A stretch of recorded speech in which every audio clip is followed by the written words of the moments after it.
Abramos nossas Bíblias, amados irmãos, no livro de Apocalipse, capítulo 2.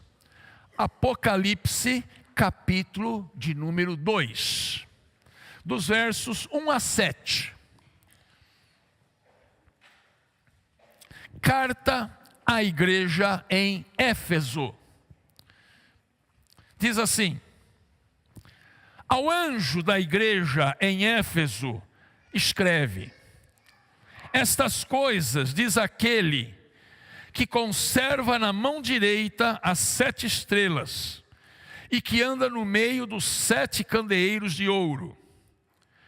Conheço as tuas obras, tanto o teu labor como a tua perseverança, e que não podes suportar homens maus, e que puseste à prova os que a si mesmos se declaram apóstolos e não são, e os achaste mentirosos.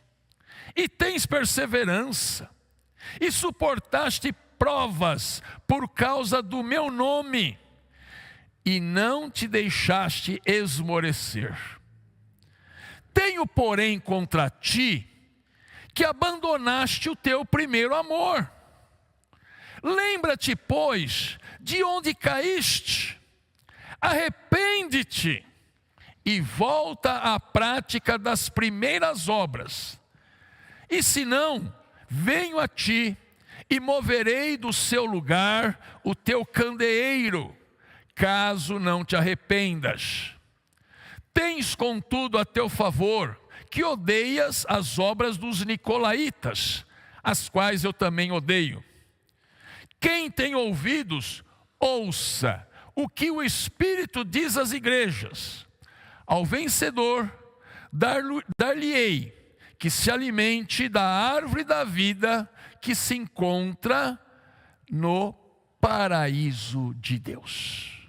Amém. Amados, o João do Apocalipse, ele fora banido e exilado lá na ilha de Patmos. Se você procurar no Google Earth, a ilha de Patmos é bem pedregosa.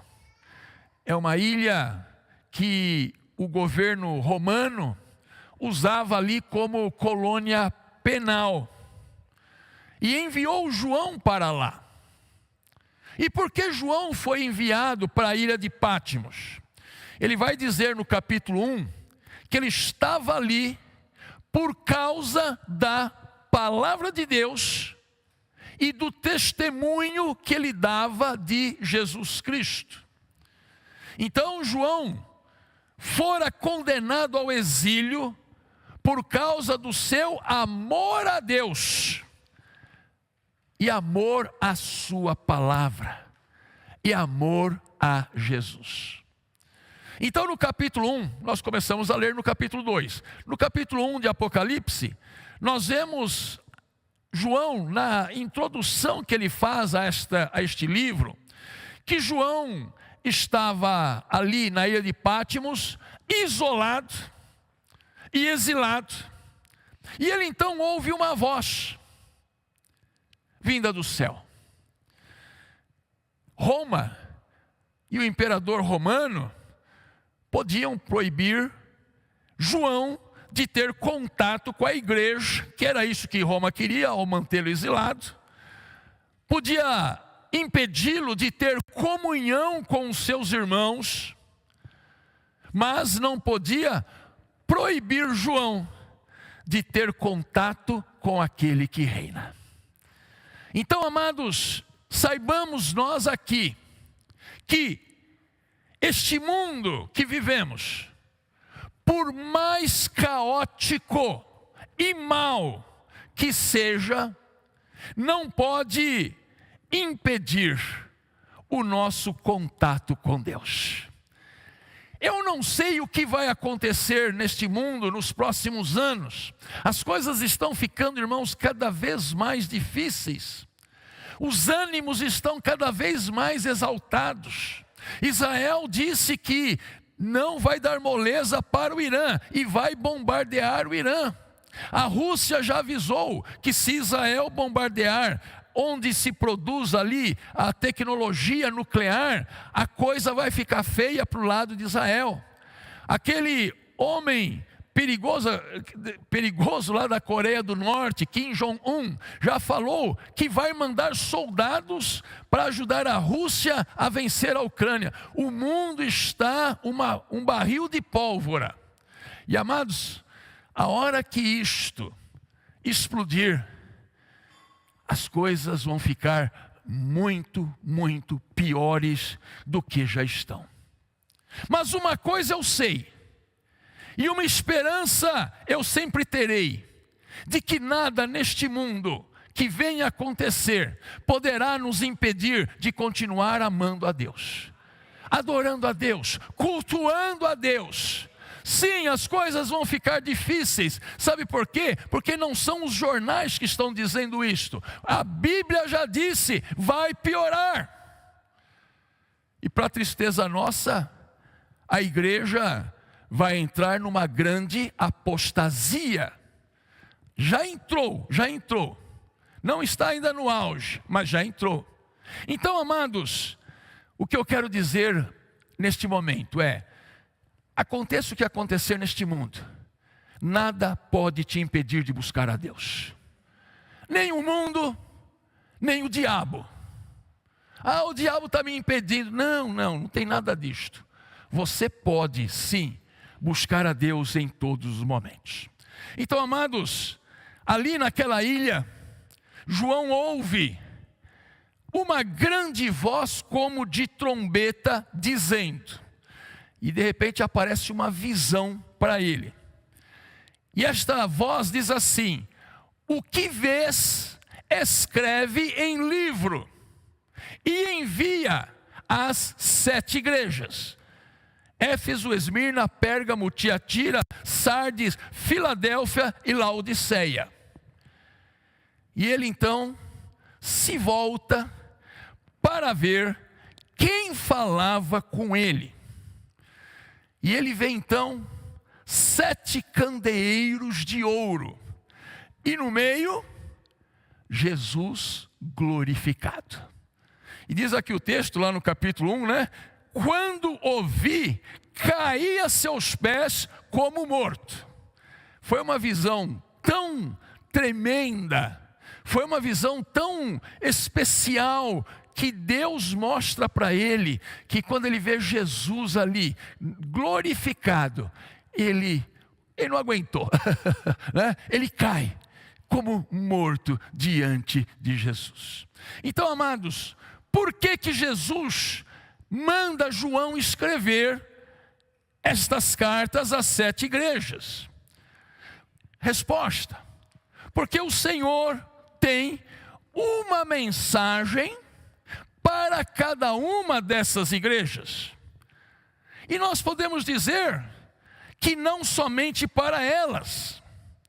Jesus continua cuidando e zelando pela sua igreja na face da terra, incluindo esta igreja. Incluindo esta igreja onde nós fomos chamados a servir. Incluindo cada departamento. O Senhor tem interesse pela sua noiva, que é a sua igreja. E Ele então vai nos dizer algumas coisas que nós vamos trazer aqui nesta noite. Mas antes eu quero dizer, amados, que Éfeso era a maior cidade da atual Turquia. Então Éfeso ficava na Turquia. E era uma cidade muito forte, muito comercial, um comércio marítimo muito grande, uma vida cultural muito grande. Éfeso tinha um templo famoso, dedicado à deusa Diana. considerado aquele templo uma das 7 maravilhas do mundo antigo. Então era uma baita de uma cidade. E eles todos que moravam ali, cultuavam a essa deusa Diana. E lá naquele templo de Diana, havia sacerdotisas, muitas sacerdotisas, que eram chamadas de prostitutas cultuais. Então, o sexo e a religião, nesse mundo pagão, se misturava de uma forma muito forte. Então, Éfeso era uma cidade mística, pagã e cheia de superstição. E o evangelho havia sido pregado ali por Paulo durante a sua segunda viagem missionária, com Áquila e Priscila. Então, aquela igreja tinha uma boa formação, fundada por Paulo, dirigida ali por Áquila e Priscila durante algum tempo. João também, Timóteo também passou pela cidade, pela igreja lá da cidade. Então, amados, essa carta a Éfeso começa com Jesus dizendo, 2 pontos: conheço as tuas obras, o teu labor e a tua perseverança. Irmãos, tudo que acontece na vida da igreja, nada foge ao conhecimento de Deus. Deus olha para nós como olhou para Éfeso, e Jesus vê a nossa fidelidade, o nosso amor, o nosso zelo, as nossas orações. Mas, infelizmente, não só isto, Ele também vê e conhece nossas intrigas, a nossa falta de perdão, o nosso comodismo. Deus conhece, Jesus conhece a mim, a você e aquilo que nós realizamos. E lá na igreja em Éfeso, Jesus olha para a igreja e aprova o trabalho dela, e faz elogios para ela. E ele vai começar dizendo: eu conheço as tuas obras, tanto o teu labor, como a sua perseverança. Olha aqui, amados, dois aspectos muito importantes na vida de uma igreja. Labor, que é trabalho, suar. Às vezes tem muita gente que não gosta de suar, mas não tem jeito. Esse pastor sua a camisa, daqui a pouco vai estar molhada. Então, havia um labor e perseverança. E o que é perseverança? É você ter fé e não desistir. Porque, amados, desistir é muito fácil. É a coisa mais fácil que existe. Você está indo, cansou, perdeu o ânimo, perdeu a vontade. Eu desisto. Eu jogo a toalha. Desistir é isto. Mas aquela igreja não. Eles mantiveram a perseverança na perseguição. Eles suportaram provas e não desanimaram. Éfeso era uma igreja que desde o seu início havia sido perseguida, mas a sua fé não foi abalada. E Jesus elogia ela. E mais, elogiou também, e que não pode suportar homens maus. Então aquela igreja lá não era uma igreja da prosperidade. Eu odeio igreja que só prega prosperidade. Isto não é de Deus, é desviar o foco do evangelho.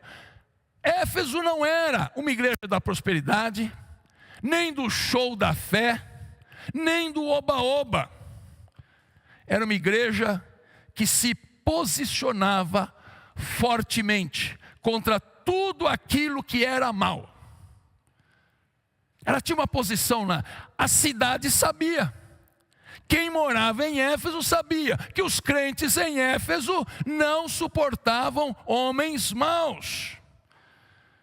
Inclusive Paulo, na sua carta que ele escreve aos Efésios, ele vai dizer assim para a igreja lá no capítulo 5: não sejam cúmplices nas obras infrutíferas das trevas, antes, porém, reprovai-as. O que isso significa e o que isso nos ensina? Que é para a igreja de Cristo reprovar as ações infrutíferas das trevas e não ser cúmplice delas. Então, amados, não basta a igreja se abster do mal, ela precisa reprovar. Porque se abster é fácil. Não vou me abster. Não vou falar nada, não vou dizer nada. Deixa aí o mal estar acontecendo, as coisas ruins aí, deixa rolar. Não é isso que Deus está ensinando. Não é para se abster apenas, mas é para reprovar. A igreja tem que ser uma voz profética nesse mundo, irmãos. A gente tem que reprovar o que está errado na política, nas relações sociais, na forma que o homem trata o planeta. A gente tem de reprovar. Quero saber do espiritual. Você está errado, irmão. Porque Deus não te fez só uma alma voando para lá e para cá. Deus te fez de carne, de osso. Deus te fez, com tutano na cabeça. Deus te fez aí para você agir neste mundo. Não dá para a gente se abster deste mundo. Você tem de reprovar o que é mal. Tanto é que Jesus elogiou. E também Jesus elogiou. Diz aqui: puseste à prova os que a si mesmos se declaram apóstolos e não são, e os achaste mentirosos. Olha lá, Jesus está elogiando a igreja porque eles puseram à prova os falsos apóstolos e pegaram eles na mentira. Tinham aparência de piedade, oravam como se tivessem piedade, pregavam como se tivessem santidade. Mas aqueles irmãos de Éfeso, irmãos gloriosos, eles perceberam que não se tratava de apóstolos de verdade, mas eram lobos semeando o engano, a mentira, o culto à personalidade, porque apóstolo é tudo egoísta, é tudo egocêntrico, e eles gostam de mostrar o seu ego. O tempo todo eles estão enfatizando o ego deles. Isso nos mostra que falsos apóstolos existiam desde a igreja primitiva. E por não serem enviados por Deus, eles são falsos. Então Éfeso dizia para eles: aqui não, mané. Aqui não. Vai procurar a sua turma. Se as igrejas hoje falassem isso. Monte de apóstolo desempregado. Aqui não, mané. Era esta a posição daqueles irmãos. Amados, o que nós queremos dizer aqui é que ser igreja nunca será tarefa fácil. Sempre haverá lutas internas, oposições, divisões, intriga, mas a obra precisa ser feita. A obra precisa ser feita, porque os irmãos não são perfeitos, os pastores não são perfeitos, mas a gente precisa realizar a obra. Aliás, em relação à obra do reino, Existem 3 tipos de crente, amados, em relação à obra que nós precisamos realizar. 3 tipos: os incomodados, os acomodados e os ocupados. Eu vou dizer aqui, vou explicar. Os incomodados com a obra sempre vão encontrar defeito em tudo. Nada está bom. Você faz, você realiza, você planeja. Não está bom. Não está bom. Não está bom. Não está bom. São os incomodados com a obra. Existem os acomodados com a obra. Esses aí são que nem quiabo, escorrega. E você não consegue pegá-los. E nem tocar o coração deles. É muito difícil ver o acomodado fazer alguma coisa na vida da igreja e no reino de Deus. Ele não faz. Eu disse que tem 3, né? Incomodados, acomodados e os ocupados com a obra. Esses não têm tempo a perder com nhenhenhen, com isso, com aquilo. Não se deixam esmorecer. Eles estão focados na obra. Glória a Deus por esses irmãos. Glória a Deus. O reino precisa de gente assim. Ocupado, aliás, se está ocupado não tem tempo para ficar ouvindo nada. Só tem foco e olhos em Cristo. Amém? Amém. Éfeso não deixava a peteca cair. Os irmãos lá eram bons de trabalho e de suportar provas por causa do nome de Cristo. Mas aí, amados, Jesus terminou os elogios. E então ele dá um puxão de orelha nos irmãos de Éfeso. Apesar de tantas qualidades, né, porque até agora nós só mostramos as qualidades, né? Havia um problema. A igreja tinha um sério problema. E qual era este? Tenho, porém, contra ti que abandonaste o teu primeiro amor. Irmãos, Éfeso tinha abandonado o seu primeiro amor. Aí alguns irmãos podem pensar assim: mas pastor, pera lá. Pastor, será que é possível cristãos fiéis e ao mesmo tempo ter abandonado o primeiro amor? Não parece uma contradição? Né? Eram perseverantes, eram homens que lutavam ali pela boa doutrina, pela fé, mas perderam o amor. É possível isto? Infelizmente é. Infelizmente é. Eles perderam o prazer de fazer com o coração, de fazer ali, amando profundamente a Deus, a motivação que era Cristo antes, agora talvez já não fosse mais. Suas vidas se tornaram rotineiras, mecânicas, ligadas no piloto automático. Você sabe o que é isso? Ligado no piloto automático? Você faz a coisa, está fazendo a obra, mas está ligado no piloto automático. Até a oração que você faz, a gente já tem até uma gravação interna, né? Se me pedirem para orar, eu já sei que eu vou falar. Piloto automático. Então, amados, pouco a pouco, aqueles irmãos foram abandonando o seu primeiro amor. E eu quero dizer aqui e advertir já, que abandonar o primeiro amor é algo que vai acontecendo pouco a pouco. Vocês querem ver? Nenhum casal se separa de repente. Chega um dia, vou separar. Ah, vai, também vou, então vou embora, cada um para o seu lado. Não. Os casais vão se separando pouco a pouco. Ninguém abandona a oração ou a vida devocional de uma vez. é aos poucos. É por isso que, e pastor, observa muito isso, né?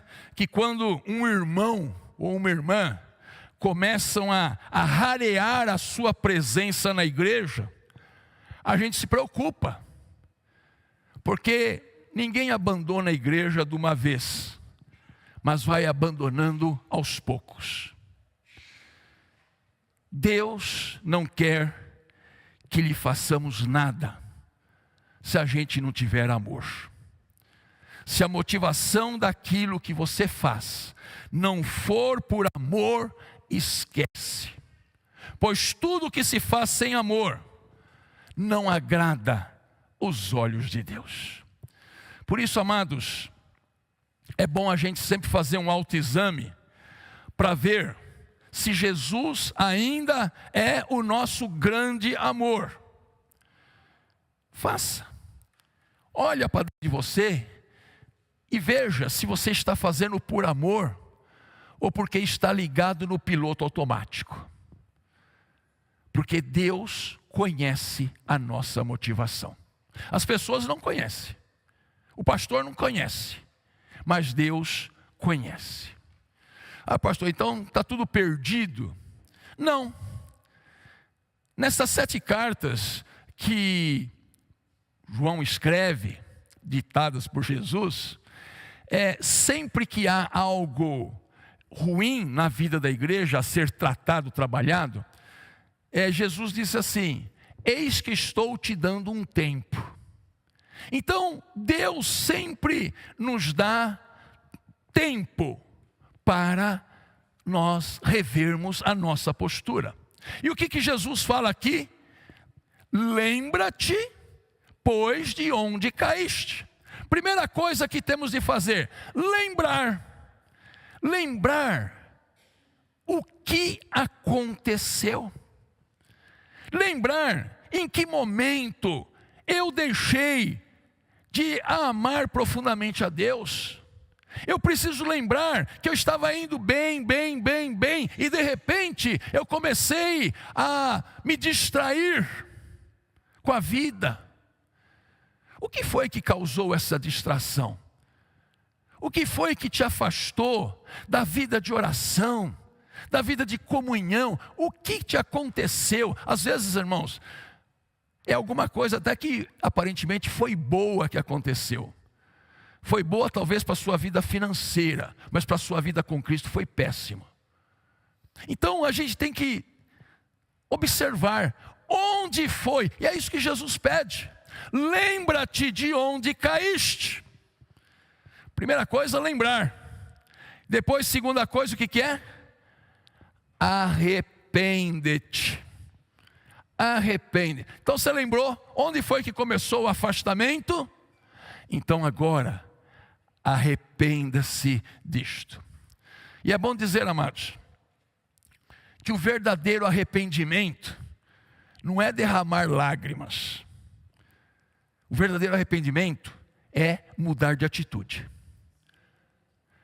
Jesus não quer ver você só chorando: ah, eu fiz isso, ah, eu fiz aquilo. Tá bom, muda de atitude então. Não adianta ficar chorando. Este é o verdadeiro arrependimento. E uma igreja, quando o seu amor esfria, ela precisa se arrepender. E Jesus disse: se a igreja não se arrepender, eu removerei o candeeiro, o seu candeeiro. Candeeiro ilumina. Sem ele a gente está na escuridão. Então, lembra-te, arrepende-te e volta à prática das primeiras obras, quando essas eram feitas em amor. Porque o arrependimento, irmãos, produz frutos dentro de nós. Então, amados e amadas, o desejo de retornar ao primeiro amor deve ser o desejo de todo cristão. Voltar a sentir o frescor da presença de Deus. Voltar àquele tempo que você falava de Jesus em todos os lugares. Voltar para aquele sentimento de paz, de alegria que você tinha. Porque você só tinha um desejo: servir a Deus, agradar a Deus. É necessário a gente voltar naquele tempo em que, onde a gente chegava, sabiam que ali estava um crente, que ali estava um homem de Deus, uma mulher de Deus, um jovem de Deus. A gente pode fazer isto. A gente pode voltar. A gente pode lembrar de como éramos naquele tempo em que ouvíamos a doce voz de Jesus falando ao nosso coração.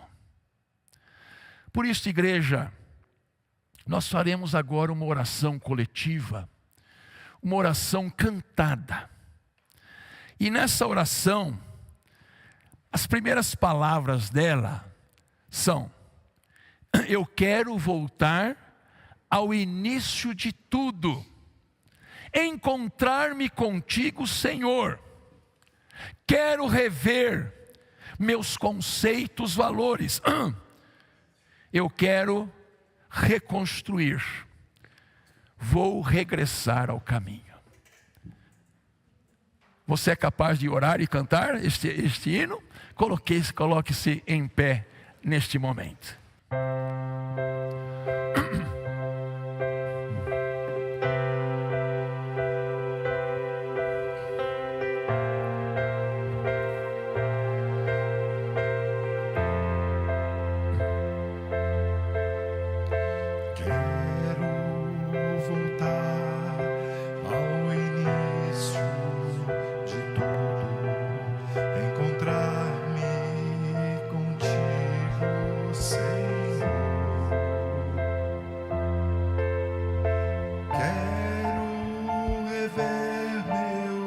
Conceitos, valores, eu quero